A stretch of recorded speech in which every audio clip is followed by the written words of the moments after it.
The investigation into the Enfield case begins after the terrifying Amityville experience where Ed and Lorraine Warren are already shaken by violent supernatural encounters and public skepticism.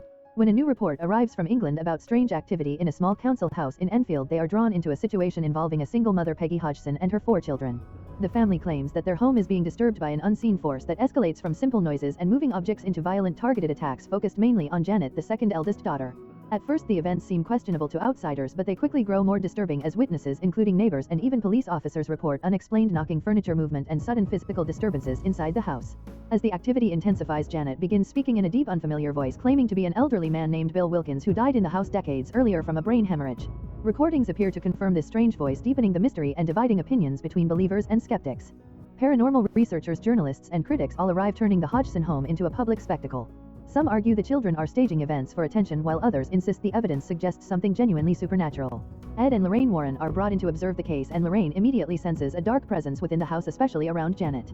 During controlled sessions, the spirit identifies itself as Bill Wilkins but behaves inconsistently, sometimes hostile, sometimes confused, and even aware of personal details about Ed that seem impossible for a normal spirit. This raises suspicion that something far more dangerous may be manipulating the situation rather than a simple ghost. Meanwhile, Janet's condition deteriorates rapidly as she experiences blackouts, violent outbursts, and possession-like episodes where she appears to lose control of her body. The family suffers constant fear, while skeptics continue to argue that the events may be exaggerated or faked. Evidence is heavily debated, but unexplained physical attacks, including scratches and bites on Ed, suggest the presence is intelligent and aggressive. As the investigation deepens, Lorraine begins to suspect that Bill Wilkins is not the true source of the haunting, but rather a mask used by a more powerful demonic entity feeding on fear and suffering. The situation escalates further as the entity manipulates the house, isolates Janet, and creates chaos that prevents help from reaching her. Through fragmented messages and psychic visions, Lorraine pieces together clues pointing to a hidden identity behind the disturbances. Eventually, she discovers the demon's true name, Valak. Armed with this knowledge, Lorraine confronts the entity, directly invoking its name in a religious ritual.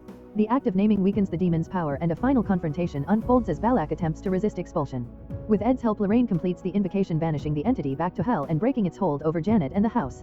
After the demon is expelled, Janet is freed and the family is finally safe, though deeply traumatized by the experience. The house becomes quiet again and the haunting ends. The Enfield case goes on to become one of the most documented paranormal investigations in history, strengthening the Warrens' reputation. The Hodgson family eventually moves forward with their lives, but the events remain a lasting reminder of the terrifying presence that once occupied their home. If you enjoy watching this video, then subscribe to Angel Recaps for the latest movies explanation.